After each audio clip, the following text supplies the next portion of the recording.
is up, YouTube, or Facebook, or Instagram, depending on where you're watching this video. My name is Al-Khansa. I'm one of the co-founders of Pathos, and Pathos is a public speaking club that was established here inside of the American Culture Center, inside of the US Embassy in Algiers. We usually help people get on stage and talk about the topic of the day in a period of 1 to 2 minutes. But what we really want to concentrate on is giving the chance to youth to communicate something that they're extremely passionate about.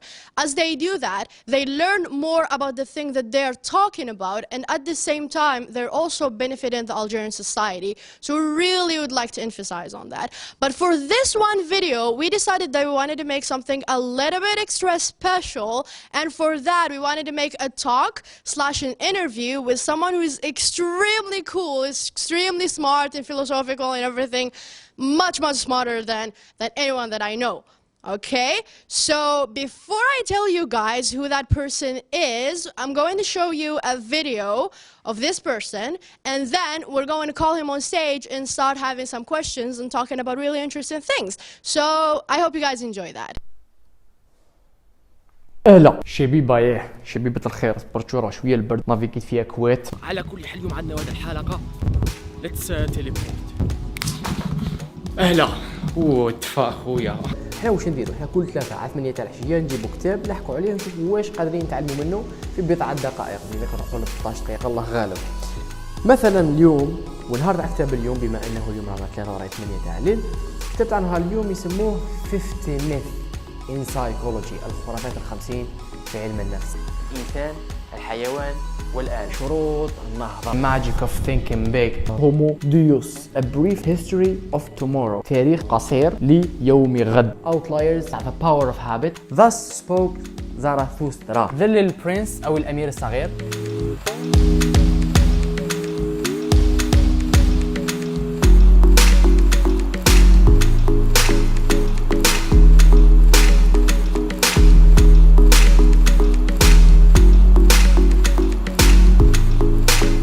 كونك شجاع كفاية باش تروح في رحلة داخل الذات خويا، وابني على ما تجده هناك. كي تعرف روحك ابني عليه، حسنها طورها وافونسي للقدام.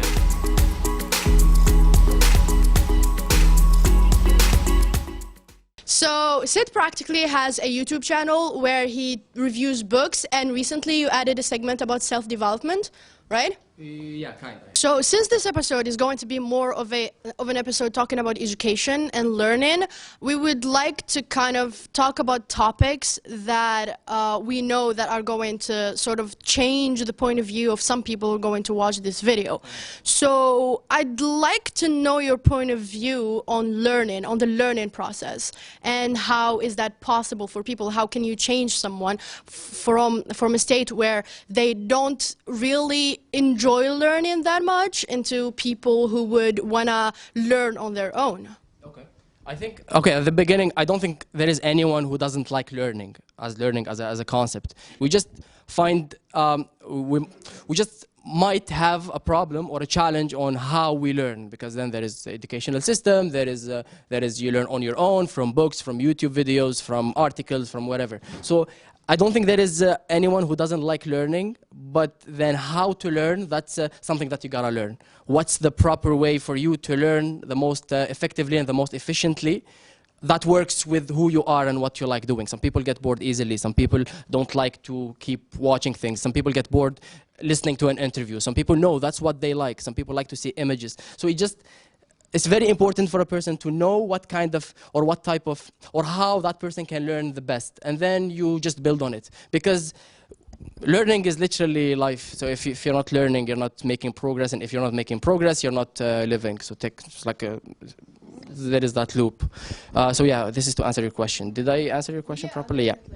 So how do you think that the education system is sort of influencing people to either want to learn more or learn less, since we're going into this topic? Yeah, okay. Speaking about the educational system, in Algeria specifically, right? Can you talk about that in a fast way? Yeah, okay, we can do that. I think specifically in Algeria and also in general, so exactly what I said at the beginning. So every person learns differently, in a different way, and you gotta know how you can learn the best.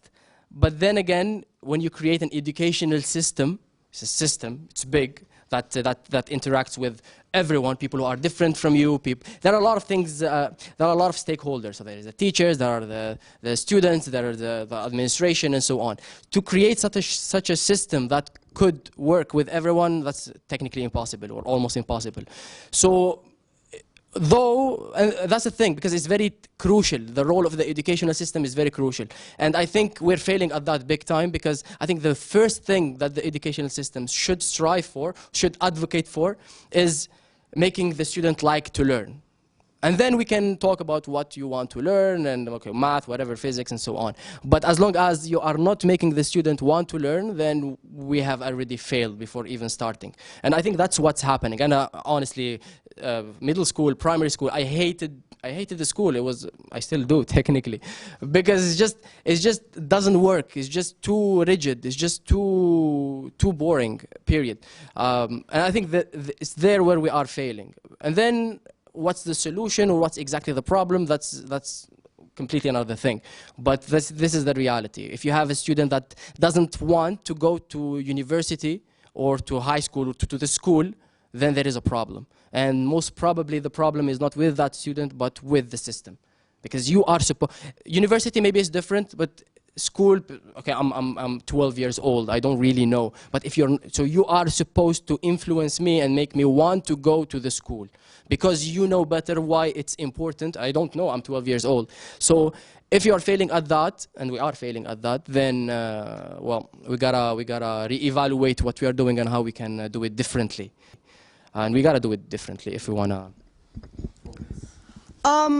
Just to build up on that, I think that the problem of the education system is not purely Algerian, but the education system on its raw form was built to build workers, essentially. The first school was built in the 16th century, the 17th century for the United States, but the education system that was built during the industrial age was technically built to enable those people who have companies to get more workers who practically don't think, who are not creative, who just wanna follow the orders and do whatever they're asked to do. And with the time changing, that is just no longer valid and no longer good for any society, anywhere, in any country. So what do you think the biggest problem in the Algerian education system right now? And if you can change only one thing, so meaning that's something that you would prioritize for a change, what would it be? I think I completely agree. I mean, that's something that a lot of people are advocating for everywhere. The whole idea of, okay, the whole educational system was designed for the Industrial Revolution, to create workers who can produce, and that's it. But then time changes, and then we are still doing things the same, more or less. But to answer your question, if there is one thing I would change, it would be, well, it would be the level of teachers, or not the workshops, but the trainings that the teachers receive, if they receive at all. Because, okay, regardless of the system, if you have good teachers, it works. And I had some really cool courses. Why? Very cool courses. Why? Because of very good teachers who are able to influence, to inspire, to make the student think, to make the student ask questions, to engage in a constructive discussions and conversations, regardless of the system, regardless of everything that I would see wrong with the system. So the level of teachers make the whole difference, and I think even if you have the best system, if you have bad teachers, then well, we failed again. What would it be for you?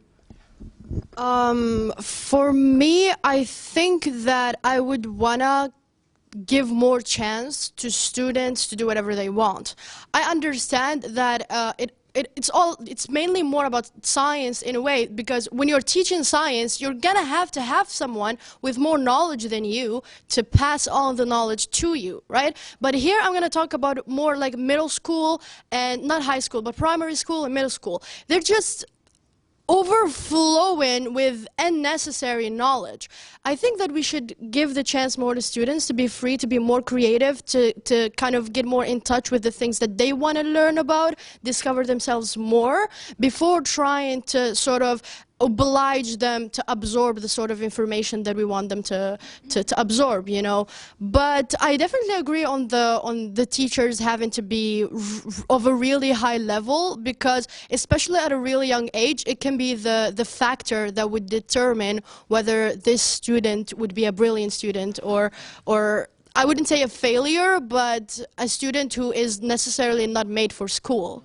Right? Yeah, so what about the really small minority who are very creative, who are really smart, who have the ability to change a society? How do you think, because I personally do not think that they should be treated the same way.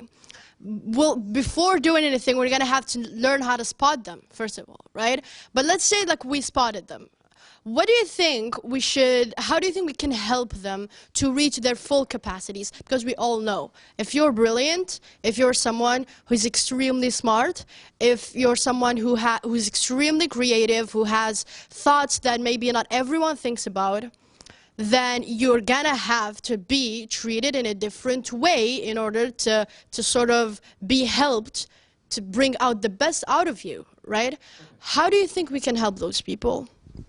Well, that's tricky because, okay, so there is this thing that's called the normal distribution. So if you have a population, and then you wanna, okay, to give an example related to this, so as long as you have this minority of brilliant people, you have the minority of people who have maybe some difficulties in catching up, because this is the normal distribution is like a U shape, but the other way around, it's like this. So you have the majority, that's most of the people, and then you have few people here, exceptions, the brilliant in anything. And then you have the minority here, another minority that's falling behind. So if you, first of all, we gotta think about those and these. So how can we empower these who are maybe falling behind, and then how we can capitalize of those people who are brilliant. I think as far as, okay, here we gotta be precise. So who are we talking about exactly? Are we talking about preschool or primary school or middle school or high school? Or we can even be more precise within primary school or middle school or high school.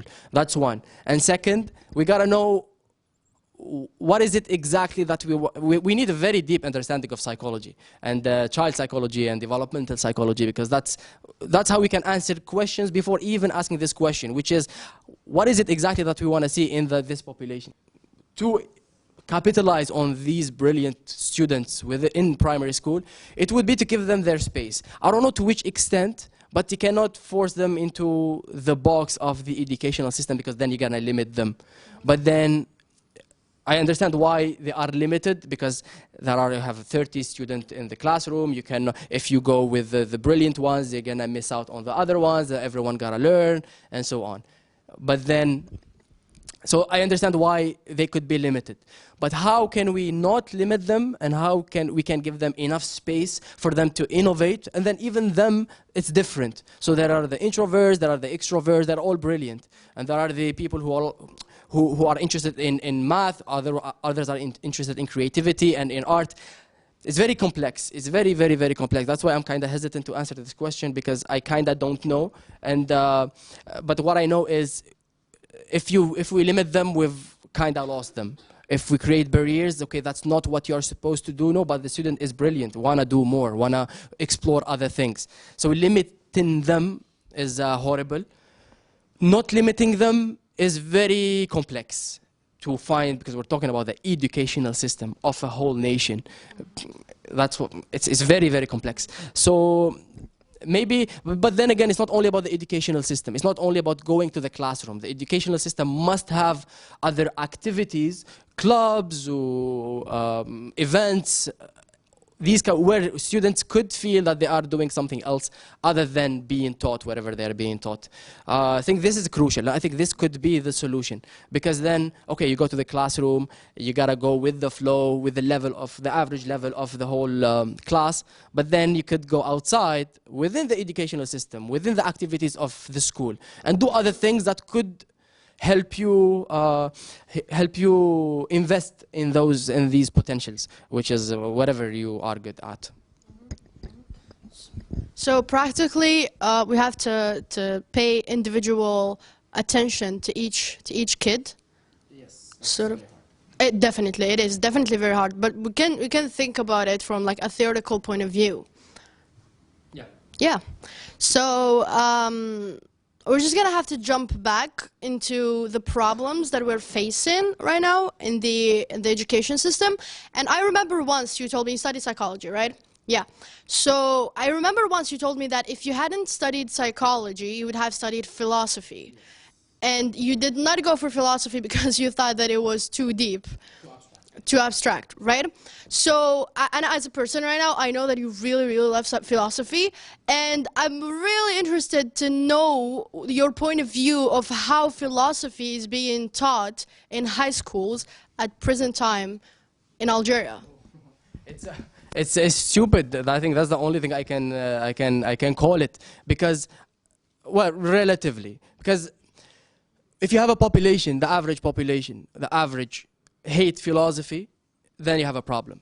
Because why? Most probably because you don't understand it right, or you don't understand what philosophy is.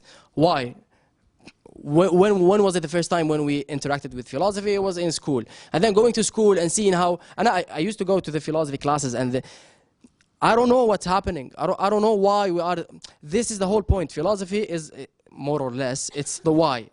Asking the question of why does this exist, or why do we do this from a perspective that we cannot see, so from beyond. Why does well, we can talk more about it anyway to dig deep. But to answer your question, at the beginning, I did not know from the beginning why are we studying philosophy, or why philosophy exists. And if you fail to communicate that, then whatever we're gonna build on is not gonna be solid, because we have no base. I don't know why exactly, in all honesty, because I think maybe because of the teachers, maybe because of the curriculum and what we study in philosophy. Maybe the flow is not really solid, because philosophy it's step by step. For example, if you notice in the video, at a point of time, we talked about one of the very deep philosophical books of Nietzsche, Thus Spoke Zarathustra. And though I read it, and though I reviewed it, but it was completely in the wrong time. Because in philosophy, you gotta, I mean, everything else, but specifically in philosophy, you gotta go step by step. If you jump directly to the middle, you don't understand. You read, you understand, you know what's happening, but you don't really understand the depth that the author is trying to communicate, of the depth of that idea. So it gotta be slow, and it gotta be gradual, it gotta be step by step. Understanding what philosophy is from the beginning and why it's important, well, it could be the first step that I don't think we covered in school. Oh, such a loss, such a loss, because then anyone could ask, or I used to ask this question, like, okay, fine, do I really need it? Do I really need philosophy to progress in my life? And the answer to myself was yes, because regardless of what you do, everything has a philosophy. So even if we talk about media, I think there was a course where I studied in LAU called Philosophy of Media, or Philosophy of Film, or Philosophy of Music, or Philosophy of literally anything has a philosophy. What is it exactly? It's what comes before. So media starts, but philosophy is, why do we have it? What is it? Not technically. What's its relation with the human being? But then we gotta answer what's a human being, what's our perspective on what a human being is, and then why it's important, and then why do we have to do it the way we are doing it. So there are some questions that you gotta answer gradually, and the better you answer them and the deeper you go, the better you are in making it making it a reality. So understand, that's why there are good movies and movies that are really bad, or good song. And I think that the opposite, I think it's a good way to explain it. The opposite of, well, philosophy, not literally, but one of the opposites could be, well, superficial.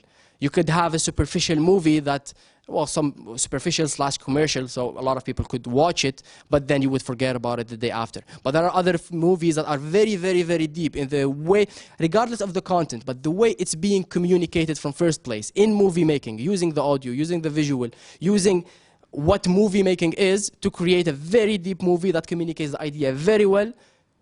And then you have good stuff, then you have good music, then you have good art, then you have good... so understanding philosophy makes you create things way better and way deeper in terms of how it affects what the audience who is watching or who is reading. Good books and bad books. Commercial ones, superficial ones, and very deep. People understand the philosophy of writing. Why do we write from first place? What is it about writing that makes it special to us as a human beings? And then you gotta answer why, as a human beings, we're special. And then you go into a cool conversation. So practically what you're saying is we're gonna have to teach them the why before the thing.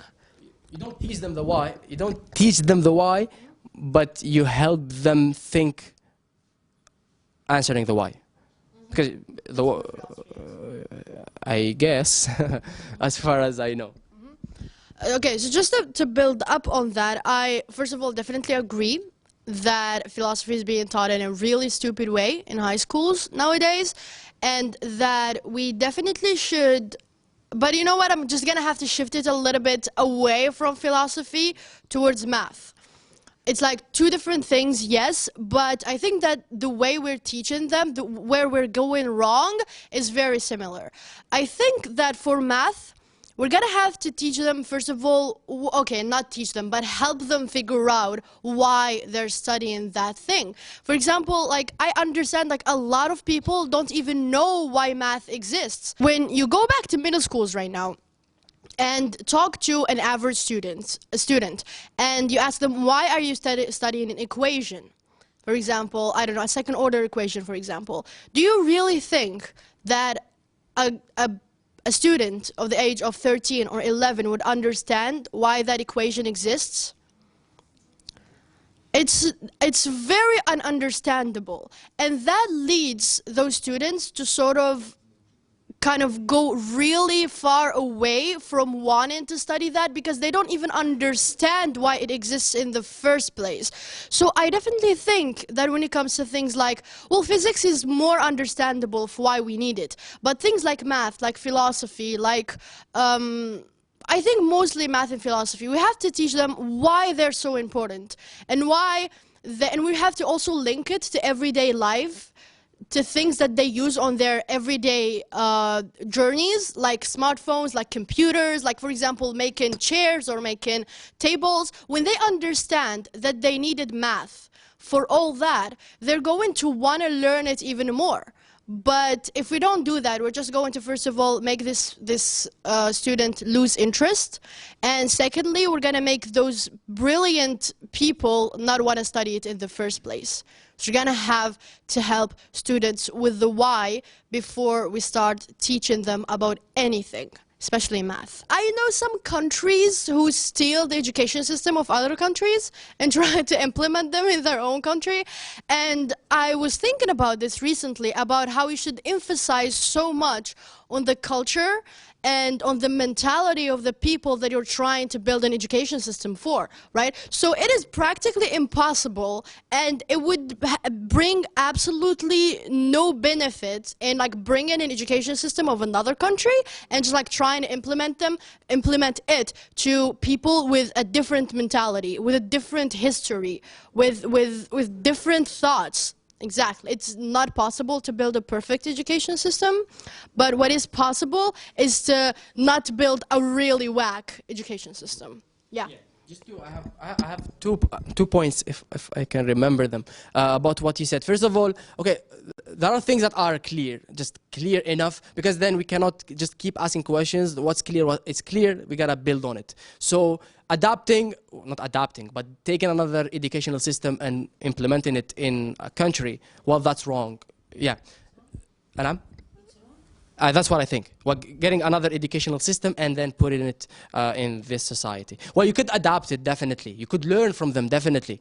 We should learn from them. We could even, well, if they have trainers, they could come and train the teachers and exchange the progress they've made. But you cannot get another system and put it in another country. Maybe slowly you get something from it, something positive. You put it here. Okay, we've seen that, I don't know, Sweden, they are doing this thing in their educational system and it's working. And this is the research, the scientific research that's backing that up, and that's how they implemented what they're doing because of that research. Okay, fine. Would it work in Algeria? Maybe. Let's study it very deeply and see if it works or not. And then we choose if we want to execute it or not. So we cannot just get it and implement it. It just does not work. And this is the first point. The second point is we don't generalize, we don't create a system and then we generalize it as much as possible. We generalize it as less as possible, because if you stretch it, because even in Algeria, some people, okay, in the States, for example, there is this debate that people are arguing, should every state be in charge of their own educational system? For example, I could say in Algeria, why not? Because the East has different culture than the West and the South and the North.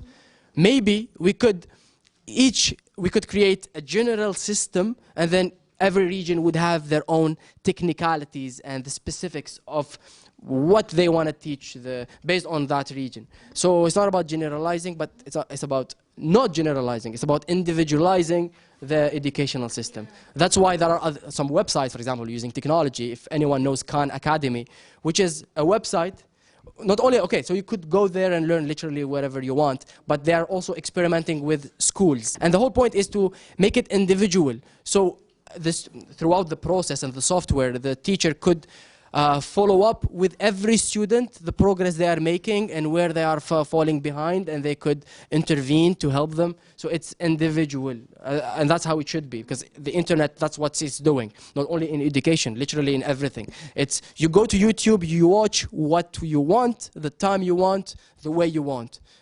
TV, no, you gotta wait at 8 to watch your favorite show. So it's going into the individual and individualizing literally everything. So media, education, anything else. Yeah, I definitely agree. You definitely قنعتني in that one. But I think that in order to be able to do that, to individualize people, or just like concentrate on each student on their own, we're going to have to try to counsel them, right? We're going to need psychologists to be in schools in order to concentrate on one student's creativity or one student's talents, and just like set them apart from everyone, because each person is talented in their own way. So the problem can be with the budget, but not talking about the budget and not talking about the ability of doing that financially, but let's talk about the importance of that for students. Okay, so you need to invest in psychology to have good counselors in order to be present, and then you invest in them in the educational system in order to help students, because before they are students, they are human beings. And if they understand things better and they understand themselves better, then they would be able to learn better. And if they are able to learn better, then they are able to innovate and produce and create better, and then you have a society that's flourishing. True, true. Okay. So I guess we're going to take a couple of questions before we go to my last question. So who's up for a question? Actually, I don't want to ask something, but I want to add some points. I study in the training school of teachers in Buzaria, and we have like modules about psychology. It's really important. Like we study how to deal with children from in childhood and teenage. So, and I will back to what you said about like learning math and physics and why. I don't think like we need to know why. We need to know why we need them. Like actually, I don't think that I ever needed like algebra. Like I've never needed it in my life. But what now, I'm 19 years old, I need to know like about more things about management, about marketing, about like mental health.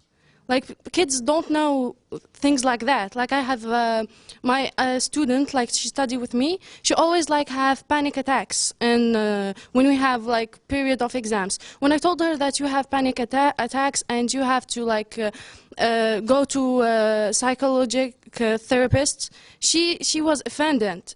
And we don't like we've never like learned how to deal with mental illnesses. And they're important. Like, I think like most of us like have them, and should like really focus on them. Yeah. That's all. Thank you so much. What's your name? Busha. Thank you so much, Bushra. You've definitely said a lot of things that I always think about. So let me just first of all start talking about math. You may not need math, but humanity needs math. You don't know which student is gonna be the next student who's going to be a rocket scientist, for example, or is going to program a new app, for example. So you may not need it, but when we're talking about kids who are in primary school or in middle school, they're gonna have to know why, because you don't know which one of them is going to grow up to need that. But everyone needs to know it. Math. By choice. No, you can. Whether they want to study it or not. A kid who is 10 years old cannot choose. Sure. I think, and this is my opinion, I think why we must teach kids math. It's not, yes, maybe because that person would need it, but at the same time, fundamentally, it literally helps you think better, think logically. And it's very deep. I cannot tell you how to think. You gotta go throughout the process. And math, and I hate math, horrible. It's not my thing at all. But looking backward, I understand. I don't really know how it affected me, but I can see how, well, if done properly, if taught properly, how it could help the person think. It's not thinks better, but the thinking process, what makes sense and what doesn't. The 1 + 1 = 2. There is a lot of things behind it. Counting. I think about counting and elementary school. But like, معادلات, ترديد. Yeah. I never needed that in my life. Did you in high school? Did you do math, science? Yes, the first year. Oh yeah. Well, I was languages. So Yeah. I didn't study. well, yeah, I agree. I mean, at a point of time, we're like, I don't want to do this anymore. Why am I studying this? We need something that we can relate in reality, like philosophy. Like when you study philosophy and you go to drink water, and then you will ask yourself, I think I can relate to it. But some people don't. Some Exactly like math, Yes. because they're both to help you think better. Yeah. And but yeah, in general, yeah. Then I want to drink water. Is it a habit that I do every day? Is it? yes, I got you. Yeah. Yes. The person that you are right now is the product of your society. You as a person right now, if you had better teachers in, let's say, middle school, who are great at math and who taught you math in a great way, you may right now love math than anything else in the world. We cannot get rid of something like math because one or two individuals are not made for it. The thing is that when you're in middle school, when you're in high school, when you're in primary school, everyone has to learn the basic things. And trust me when I say that math is one of the most basic things that we need. And math, I genuinely understand your point of view on this, and it's all because of math not being taught in the right way. You think that you don't need it because you were not taught why you needed it. You think that it's not as important as philosophy, but from your point of view in your life, it may not be, but for humanity as a whole, it is as important as philosophy, if I would not argue more. Maybe. Yeah. No. But again, it definitely depends on each person. But when we're talking about kids who are in middle school, they have to learn and understand what everything is and why everything exists. Because when you get to high school, and I understand that when you got to high school is when you were like, I don't need math anymore, and maybe you hated it from way before. But when the majority of people in high school, they start to want to know more about themselves and learn more about the things that they want to do. It's not the end of the road. Obviously, some people are 60 years old and they still don't understand what they want to do. But in high school is when you start being like, okay, so I don't want to study math anymore, or I don't want to do that anymore. The second point that you talked about is having to talk about things that you can relate to in everyday life. And that is definitely true.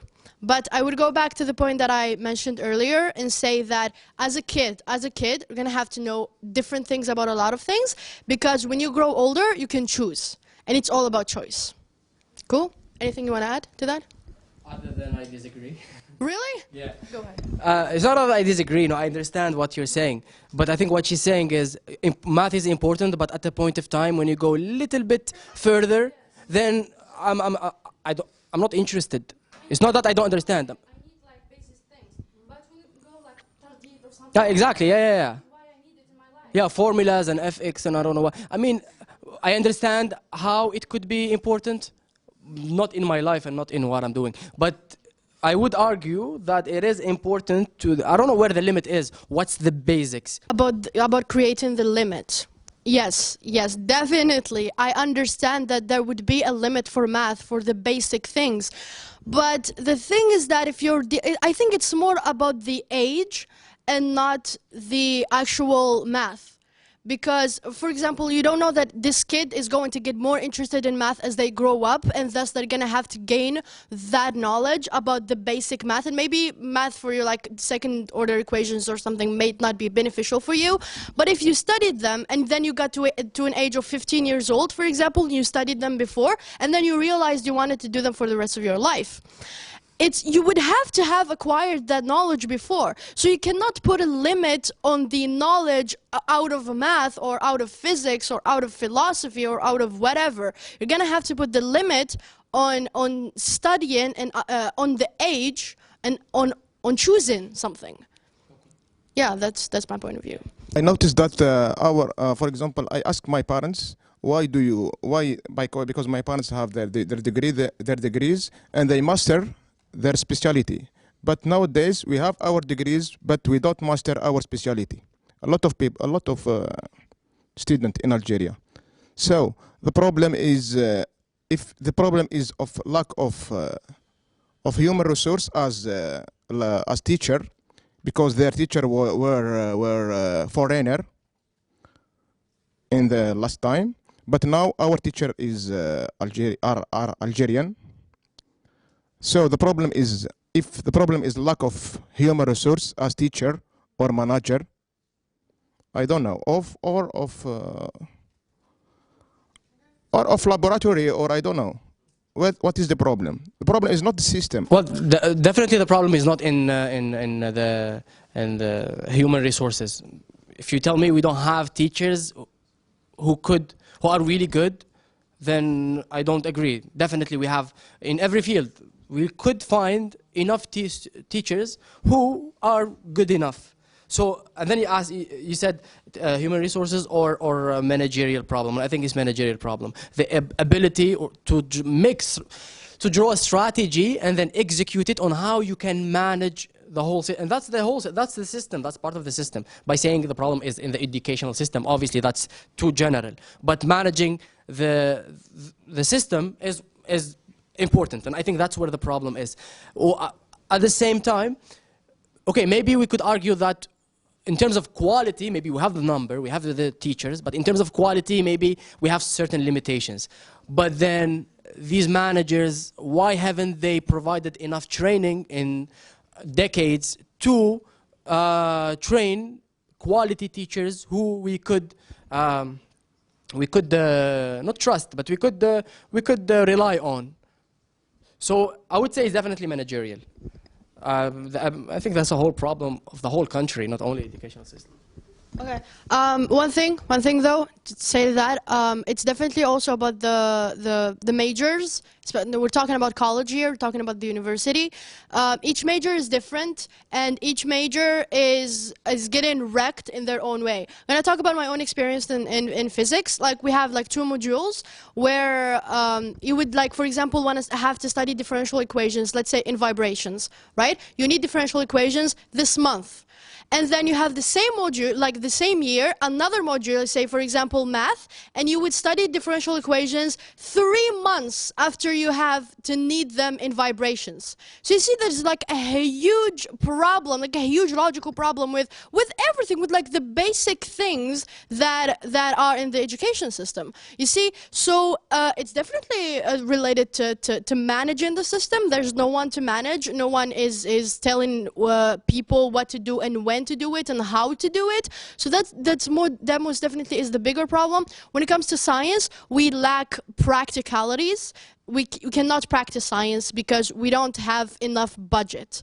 So there are definitely multiple problems, but the biggest problem that we have to concentrate on and to try to to solve, first of all, is having people who are fit to manage the courses. So thank you guys so much for all the questions. I just have one last question. One last thing that we have to comment on very briefly is creativity in kids and the importance of that. When do you think is the most suitable age to concentrate on that for in the education system or in the educational path of students? Okay, so the answer is I don't know. That's one. But at the same time, I think it's from birth. It's literally when the kid is born. There is, well, they can't talk, they can't do anything. But then when they can talk, and then because then you gotta define what creativity is. So the moment you learn how to talk, okay, that's good. You have the tool. You know how to walk. That's the tool. You need those tools to go around. And then how you can your ability to connect the dots of what's happening in your life, and there you can be creative. Creative is something that's not common, something that's more efficient, something that's more constructive. That's not common. So your ability to absorb the information and then connect dots in a way that's different and that's innovative and that's smart in a way. That's what creativity. I think from the beginning, from day one, two, they gotta learn how to talk. Do you have anything else you want to add? Okay, so in general, right? I think the final word is okay. So this is maybe one of the lessons I learned personally. Is for me, and this is exactly what I do in the videos. What I learn and then I share it with people, and then people do whatever they want with it. If it's relevant and practical to them, they could do it. They could adapt it. They could just ignore it. I think one of the things that really changed the perception of how I see life and how I do what I do and why I do what I do is. It's not about the outside, it's about the inside, it's about within. It's literally everything that you see is the interpretation of, you are interpreting what's happening around you. So you could easily say, okay, this is a good person, another person would say this is a bad person. Depends on who you are and how you think and your emotions and your memories and how much you understand and you know yourself. And then this took me to another step, which is why would I do whatever I want to do? And the only answer that could make sense is I do it for myself. So that's why at the beginning, and it was very brief, maybe I wasn't able to explain it properly, but I decided to do the videos that, it's been a year and a half, I guess, 40 episodes or 35 or something. I don't do it to impact or to influence or to change or to create a legacy. No, it's not that at all. That could be the result or one of the results, the byproduct, it's happening. But I do it because it's meaningful. I find meaning in it. I enjoy it. I appreciate, well, the impact it's creating, and I see value in it, and it stops there. So it's from within. So I'm learning, and then I'm sharing what I learn. And this is with the videos, but it's not only about that. In life in general, if you focus on yourself, and then, okay, you focus on yourself, you get to know who you are better, and then you know what you're good at and what you're not good at, and then you pick a career or you pick a path you want to take, and then you just be the best version you can in the thing you like to do. So if it's drawing or math or physics or philosophy or whatever it is. By doing that, automatically you're contributing to building a better society. But if you start from the beginning, oh, I want to make the society better, well, you've missed the road from the beginning. That's why there is this argument that says if that person wants to be the president, they should not be the president. Period. Because if you're doing it for the sake of it, then you are doing it for most probably other reasons. So the person who doesn't want to be the president, that's the person who is doing it for something way more than that, and knows that that comes with a responsibility and comes with a lot of other things that are very worldly. It's not within, doesn't fulfill something within. So do whatever you like to do and do it the best you could for yourself, not for anyone else. And I think that you don't have to do that, I'm just saying. So you gotta pick what you want, you gotta find out what you like to do and then do it the best you can. For yourself, not for everyone else. I think this is literally what makes the difference. And thank you for the invitation, and thank you for the conversation. It's been nice, and have fun, and good luck in your life. Thank you so much, Sid. It was really fruitful. I genuinely thank you for coming. Thank you so much, and thank you everyone here. Thanks to all the questions, and I genuinely hope that everyone have benefited from it. I think that when it comes to education, everyone, especially with this new era, everyone is responsible for educating oneself, because everything is available, everything is on the internet, and you're also responsible for teaching other people or communicating your information the same way you are doing, just for the sake of it, not because you want to gain something out of it or anything, but sharing your information and communicating whatever thing you think valuable that you have with someone else who is in your same society is going to help us flourish the Algerian society and is going to help us all live really good lives. So that is my conclusion, and thank you guys so much. A round of applause to everyone. Hi guys, this discussion was about education and the importance of education in the Algerian society. Pathos Public speaking is, again, a club that would help you communicate whatever information that you have, so that we would help the Algerian society and we would help oneself, and so that we can flourish the Algerian society and everyone's going to be happy and we're going to love life and live happily ever after. That's not going to happen. But it's going to help us in a way. So we're having our sessions every Sunday here inside of the American Cultural Center, inside of the U.S. Embassy in Algiers, every Sunday again from 11 a.m. to 1 p.m. Welcome to join us and welcome to practice your English. We're going to evaluate everything that you're going to say, and we're going to help you evolve in whatever path you are choosing. So again, thank you guys so much for watching, and goodbye.